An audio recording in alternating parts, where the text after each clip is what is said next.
Imagine being a trained federal agent, only to find yourself on the wrong side of the law due to some questionable decisions made by some stupid local cops. Here are 5 real-world examples of situations where cops try to mess with FBI agents.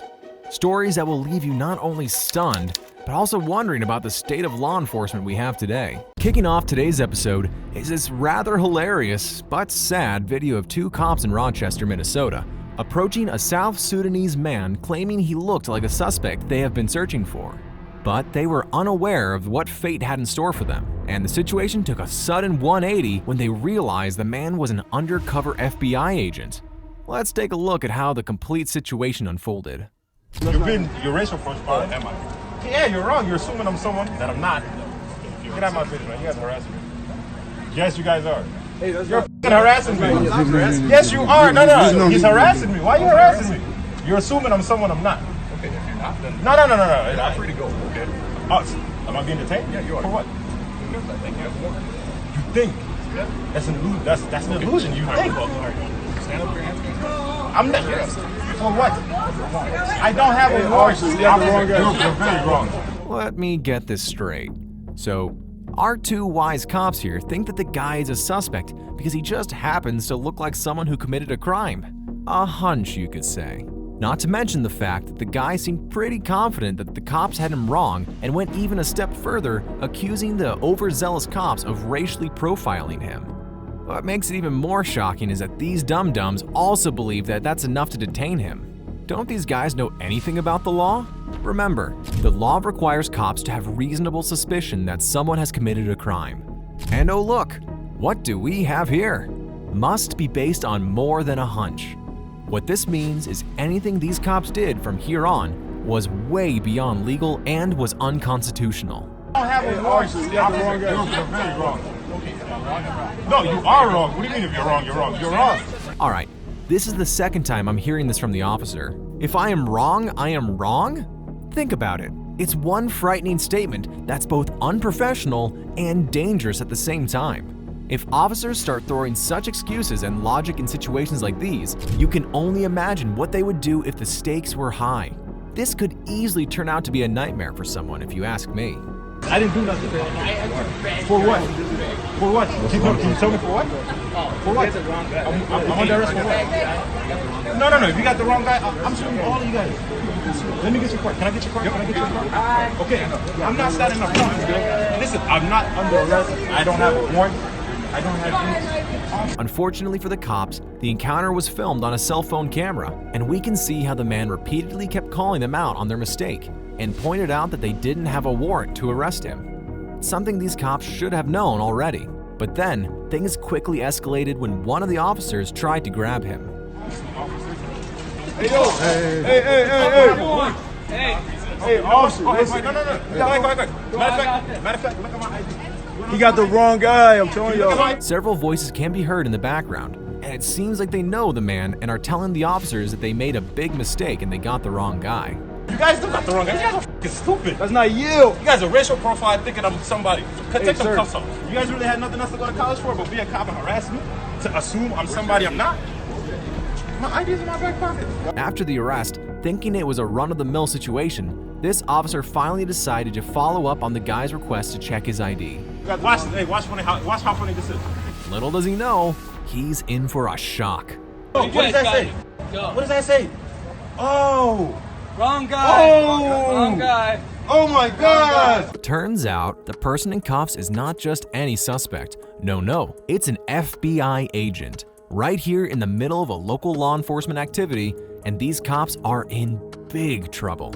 You can only imagine the cop's expression, utter shock. It's not every day you arrest someone, and they flash an FBI badge in your face.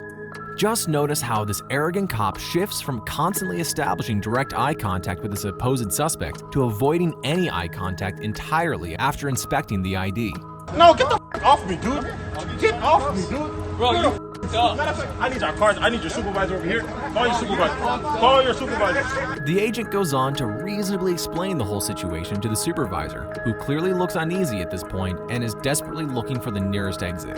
Sir, can you please come here? Are you the supervisor? These guys are racist profiling me. They assume I'm someone that I'm not. I told them I'm not who they think I am. And they said, nope, you are. I'm positive you are. But as soon as the agent demands their IDs, he showed his true colors. I need their cards. I need your card. I need your card. I need your card. This is. No. Yes, I request your card. Why is that? Bro, that was fucked up. No, these are the people. Yes, I'm the people. You guys serve us. So That's because they're corrupt as fuck. I would like. Come on, baby. Come on. Okay, I would like your card. Yep. And I'm gonna follow the report on you, and you. Instead of owning up to his men's mistake, as he should have, the supervisor chose to defend their actions, giving flimsy reasons for the whole screw-up. Get them in, Sarge, will you? But seeing he had no choice but to obey the agent's demand, the IDs came out. First the supervisor, and then the two geniuses who started this whole fiasco. Is that how you guys work nowadays? You assume someone is someone, and that's it? That's all you guys need? Yeah? Oh my God, what is American game? Guilty and cocky. It's a hell of a dangerous combination, folks. It's cops like these who sully the good name of the entire law enforcement agencies. Instead of admitting his fault, which he should have rightfully done, all we see here is a man who doesn't have an ounce of regret. Shame on you, officer. But then again, what can we expect when you're led by such supervisors? I will make a complaint on all three of you guys. That's fine. Do your job better. So if he wants to make a complaint, you can go make it. I will make a complaint. All right. See what I'm talking about? All I can say is that the entire event was nothing but a poor show of unprofessionalism and a lack of A, B, and C's of basic law knowledge shown by these foolish cops. As far as silver linings go, at least no one got harmed in this case, which is more than I can say for this FBI agent here. Run your body cam? I am now, because I don't know how legit you are at the moment. It's okay. Special Agent Haddon. The FBI. Okay. You got that on body cam? I do, but I don't understand what the problem is with you meet me at the office. I'll talk to the U.S. Attorney's Office about it. You can cut off the recording device now. Okay. Well, I will when I leave the area, sir. You might question why this FBI agent is asking the officer to cut off the recording device. Something doesn't add up here. Red flags for the FBI agent, right? Well, the answer is our Special Agent Hatton was actually investigating police corruption in the Franklin County Police Department.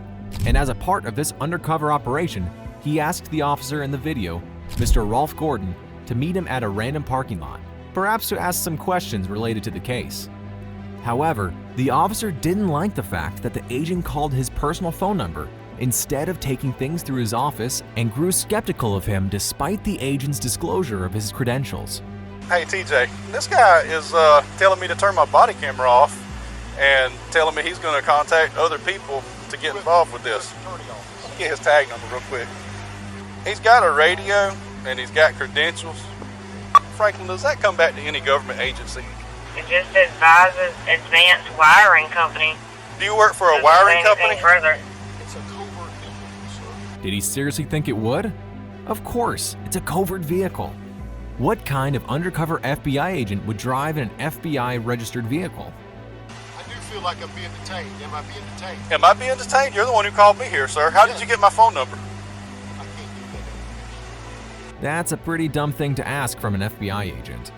Hey, if an FBI agent is investigating you, rest assured he knows your number, your address, your affairs, your wife's affairs. Hell, he might even know your breakfast, lunch, and dinner patterns, including what types of boxers you like to wear.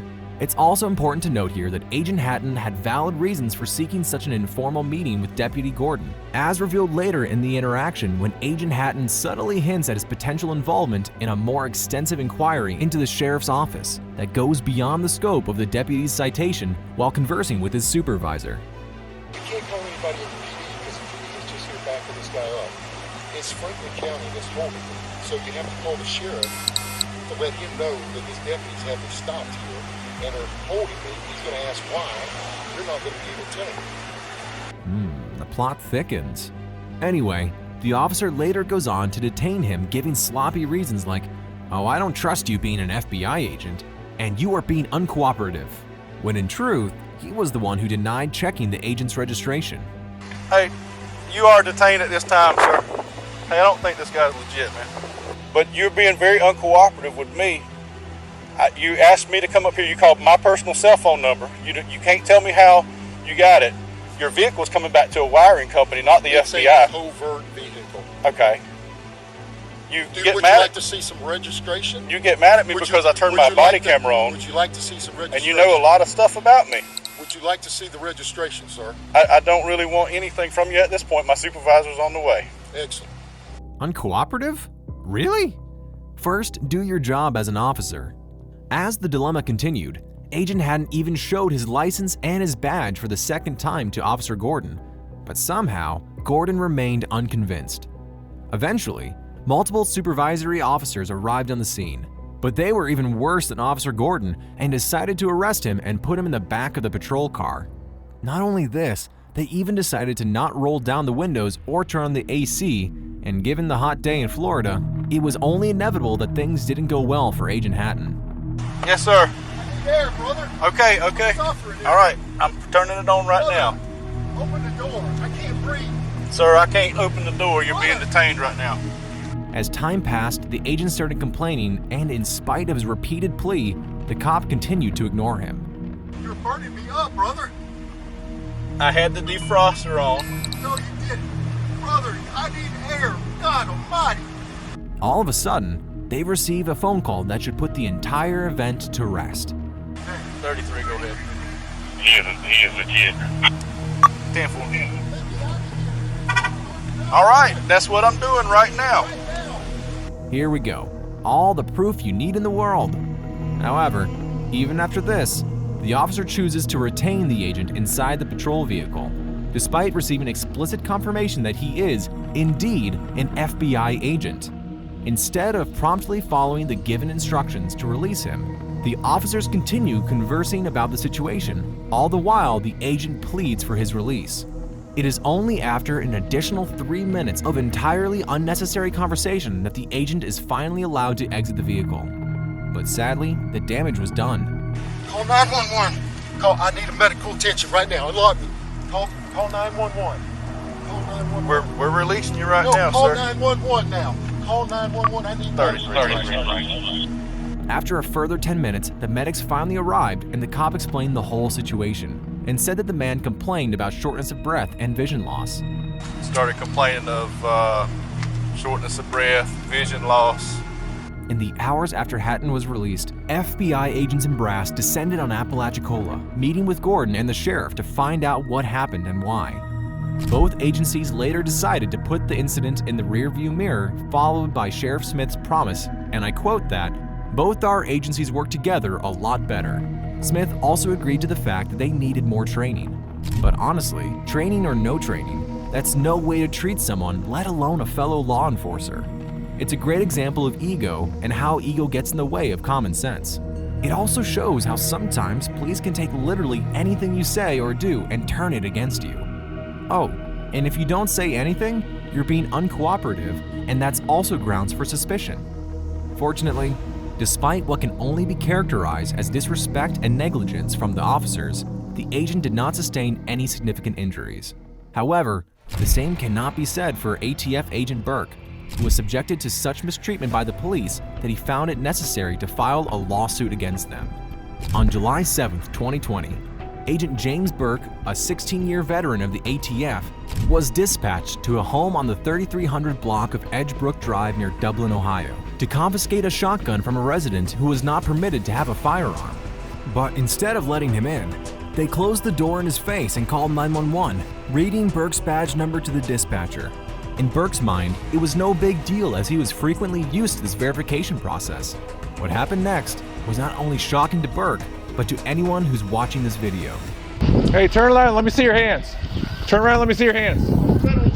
Okay, let me see your hands. I need to see some ID. Get on the ground. Get on the ground now. Get on the ground. Get on the ground now. I'm a federal agent. Sensing extreme aggression from the officer, Burke outright refuses to follow his orders to drop to the ground, seemingly determined to challenge the police's authority to frisk him for weapons. "I'm a federal agent. I don't need to obey orders from the local police," he must have thought. But if that were the case, it would mean that any criminal could easily lie and say they're a federal agent to avoid doing what the police say. Even if Burke didn't seem dangerous, he should have just done what the police told him politely, so they could quickly understand what was happening. Naturally, things escalated. Why wouldn't you show me your ID when I got here? Don't move forward. You didn't ask for it. He is at 335. Get on the ground. We'll figure it out. Reacted. I'm not overreacting. We got a call that someone's impersonating a police officer out here and doesn't have ID. No kidding, because she doesn't want to open it. Okay, get on the ground so I can find out who you are. It ain't happening. Okay, fine. Fine. Do you find I think I'm a police officer or something? What the heck's the matter with you? Who do you think you are? Get on the ground. I'm not getting out of Jump for things. I'm not getting out 91.7 and pulling up. I got my ID. Do not reach for your waist. Despite Burke's best efforts to prove his identity to the officer continued to remain hostile and keep his gun drawn. Once the second officer arrived, the situation took a turn for the worse for Burke. Sir, don't argue. Face down on the ground. Face down now. Running out of corners, he had no choice but to comply with the officer's demands. The officers kept their firearms drawn at Burke for over 90 seconds before they very aggressively placed him under arrest. All the way. You got my IDs right here, left pocket. Left pocket. And we're going to put your arm on your back. Wait a second. Do not resist. I'm not resisting. You're acting like a No, moron. Wait a second. Wait a second. Wait a second. No, don't do this. Wait a second. I got a medical condition. Get my license out of my pocket. We're getting you secured first. Please, wait. No. Hold on. I'm hyperventilating. Please, sir. I'm not. Stop resisting. Would you please get my ID out of my left pocket? Stop I'm resisting. begging you. My wife, please. Stop. Right here. Resist. Please get it. I got one cuff on. Get your Help me up. Just hold me up. Sir, I can't do this.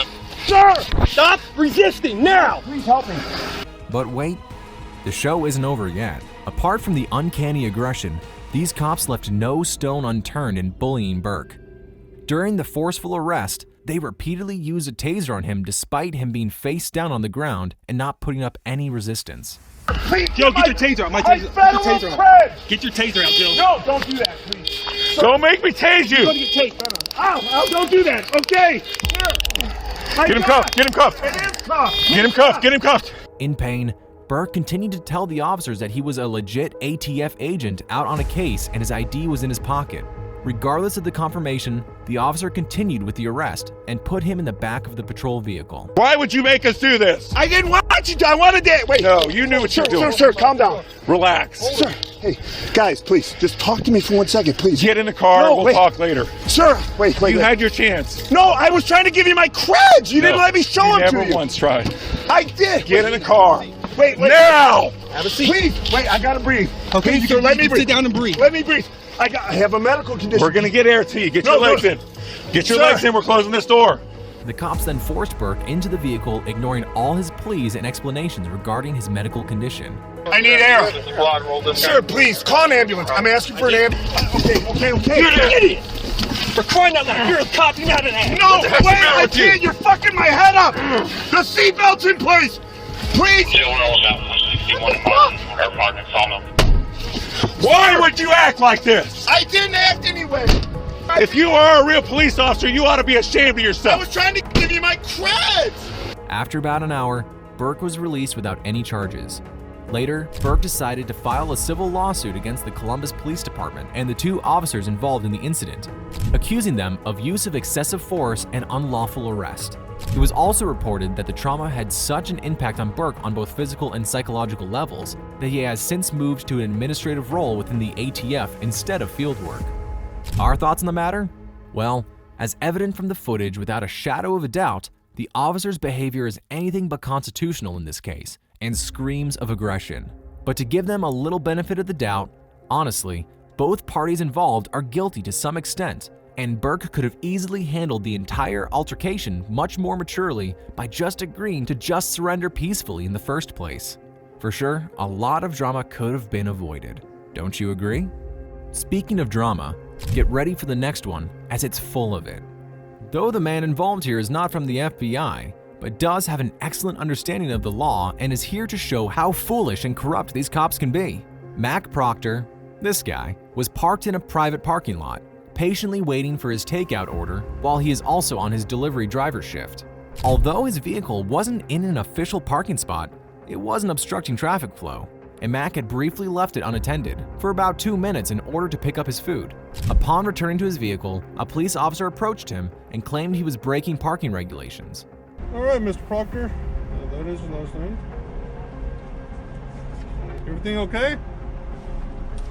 Do I need to answer any of your You don't questions? have to answer anything, dude. Okay, You don't have to. Lucky you stand here all day. I get paid either way. Can you go ahead and finish your job Saying? so I can carry on? What's up with the anger, dude? I'm not angry. You're not angry? You always talk to everybody like that? I'm not angry. Oh, okay. I just want you to go ahead and wrap things up, please. Oh, okay. It seems like this officer named Diego Hernandez is getting a kick out of the situation and just simply wants to flex his power. It is true that in most cases involving cops, citizens get intimidated and reel back, giving a psychological upper hand to cops, with this cop thinking they have all the power in the world and are in complete control of the situation. So it's no surprise that Hernandez here was taken aback by Mac's composure and his intelligent know-how of the related law. Mac knows that he has the absolute right to remain silent in response to the officer's inquiries, especially those that have no relevance to any criminal proceedings. All right, well, you know, we'll give you a break on it, but you know what I'm saying? This isn't a parking spot, okay, dude? You're not giving me a break. You're harassing me at this harassing point. you because I'd you're like parked to here? leave. May I leave now, please? Well, do you understand? Am why I being stopped you? detained? Yes, you are. Okay. All right. So do you understand why I stopped you? Do I need to answer any more of your you don't- questions? You don't have to. Okay. Okay. But then again, I could do this all day too. Hernandez sure has a lot of time on his hands if he is willing to do this all day. Hey, Mr. Serve and Protect, don't you have bigger priorities like actually stopping people from committing a crime? Well, this proves that we judged him correctly. He does like to flex his power and bully people. I'd like to leave. May I leave now, please? Mr. Proctor, would you like to leave? Do I need to answer any more of your No, questions? Hello. No. Didn't he say a while back that he was detaining Mac? Jesus Christ, make up your mind already, officer. I'm not the one that's acting this way, okay? I'm just asking you to do, you know, I'm trying to give you a break here, all right? I'd prefer you just write me the parking ticket and let me go. Right, okay, oh, okay. Hernandez proceeds to complete the process, but comes back again giving excuses like they have to wait for another guy to come and write the ticket. Having nothing else better to do, the officer tried to have one final crack at Mac. Hopefully I'm not keeping you from anything, am I? I don't like talking. Is everything okay? Is there any other issues or anything going on that I should know of? Do I need to answer your questions? You don't have to answer anything, but I'm concerned about your well-being. Is there something wrong? Do I need to answer any of your questions? Well, yeah, if there's something wrong, it would be nice, yeah. Do I need to answer any of your questions? You don't have to talk to me, I'm just saying. I'm just concerned about your well-being, that's all I'm saying. Usually we don't get people hostile. I've not been hostile. Okay. Well, usually we don't get people wanting a ticket. You know what I'm saying? I'm going through all this. I could be having my lunch right now. And you too. I have to really give to Mac for displaying such calm and collected demeanor while Officer Hernandez bombarded him with all those irritating and nonsensical questions. Hey, Mr. Proctor, can I just give you your stuff so you can leave? Can you? I can, but you're the one. I would have let you go a long time ago. What do I need to do for you to hand me my documents so I can I'll give leave? it to you right now. I just want to know that you're okay, because usually I don't get people all this. What do I need to do for you to hand me my documents so I can be on my way? You're okay. I don't need to answer any of your questions. Hey, there we go again. Jesus Christ. Now this is a guy seriously getting on my nerves. What is he, 12? I'm trying to say that. You're trying to display your power to me right no, now. I'm concerned about it. Is there a problem to be concerned about another human being? You have no reason to be concerned about me. So it's okay then. You're okay then. You can hand me my documents and I can be on my way, or we can. Okay. So so if I hand you your stuff, you'll be fine and taken off, and you're not angry, right? Ah, the ever-wise Mac. Realizing he is not going to win this battle of wits or the law, the officer had no option but to let him go. Well, I'm gonna take a chance on you, right here, Mr. Proctor. Everything's cool, all right. We're blocking traffic here to your stop. All right. Hopefully, you have a good day. Everything works out for you. All right. Am I free to leave now? Yes, you are. Could you please step away from the vehicle? Yes, I will. You have a good day. Mac was eventually allowed to go without any further problems. However, this whole incident raises some concerning questions. Why did he encounter additional issues just for exercising the Fifth Amendment? Moreover, it's quite strange that this interaction occurred at all. If Officer Hernandez had noticed Mac's vehicle obstructing traffic, wouldn't it be a wiser thing to just request him to move it out of the way? But no, he had to show his authority and had to bully him. Kudos for Mac for not entertaining him and showing him the doors as he rightfully deserved. Not to mention the fact that this whole incident just proves to all of us how important it is to know about the law and handle such situations if you ever land in one. How important is it?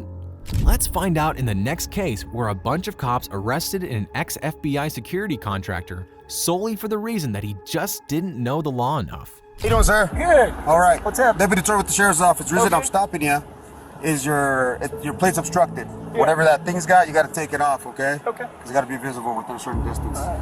When you went to driving school and a cop pulls you over, what they tell you? Oh, you pull over when it's safe to do. No, you pull over immediately. Okay? Let me tell you this. Now, you pull over immediately. Sure. Because I don't know what you're doing inside this car. Sure. Hiding guns, you know what I mean? Officer safety is number one. Kinda ironic when he mentions things like safety and pullover protocols when the cop himself has no idea about the law and is lying right off the bat. You see, there's no strict requirement to pull over immediately for various reasons, including traffic obstruction and safety concerns. It's advisable to pull over as soon as it's safe to do so, prioritizing safety above all else. Also, if you find yourself in an area that feels unsafe or you're unsure whether the vehicle behind you is a genuine police car, you can activate your hazard lights and drive cautiously to a secure, well-lit, and populated area. Imagine slamming the brakes right in the middle of traffic or getting robbed, or worse, assaulted by fake cops near a dark alley. Something a cop should be well educated on before he starts throwing misinformation. But this is not the end of the cop's lies. So who are you? Former NDOC, and I used to work security at Harris. Oh, okay. I'm a contractor. Okay. Do you have insurance on this thing? My partner, huh? Do you have insurance on this thing? Yeah. Your partner or what? Now my partner called me. I'm a contractor with Southwest Gas. Mm-hmm. So I got to go over there and get him logged into his computer. No guns inside the car? Nah, no phone. Okay. Fast forward to a few standard questions. The cop begins to ask more targeted and detailed questions, attempting to discover evidence or information that could potentially incriminate the guy. What do you got right there up front? That's a siren. I contract security. You contract So security? some of the work I require to have a siren. Turn it on?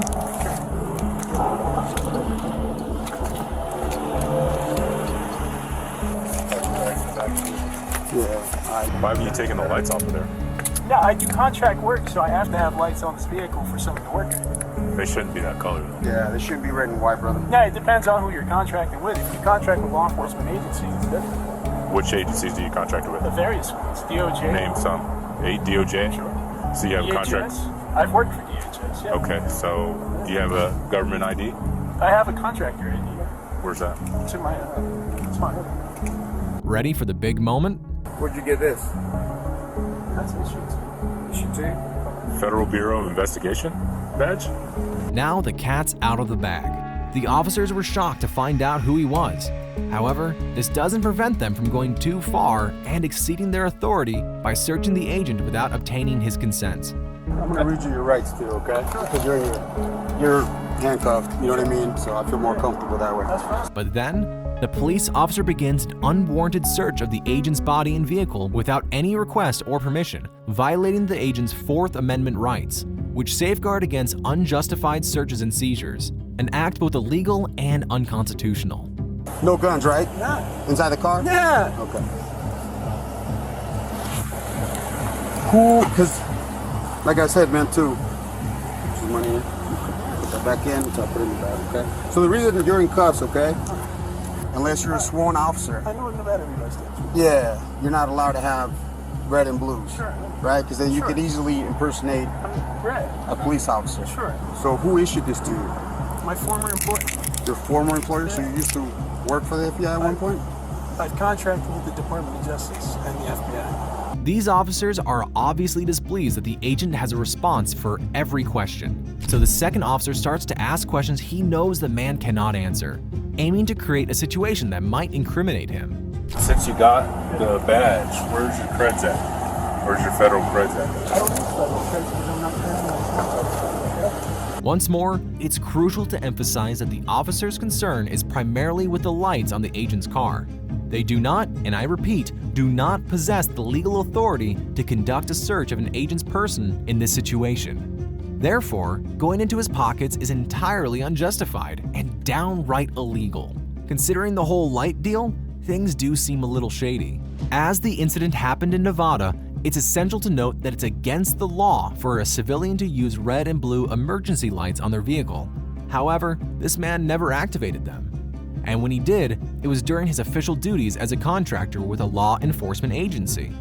Besides, the guy never said he was in the FBI. All he said was he worked part-time in the FBI, so he was far from impersonating a federal agent. The matter was further escalated when a bunch of senior-ranking officials showed up who surprisingly turned out to be bigger fools than the two cops and decided to turn the car upside down looking for any signs of evidence. Who knows what the cops found? Or planted. All the more reason for you upstanding people to be aware of your rights and the civil laws that protect you. Well, someone did say that a journey of 1,000 miles must begin with the first step.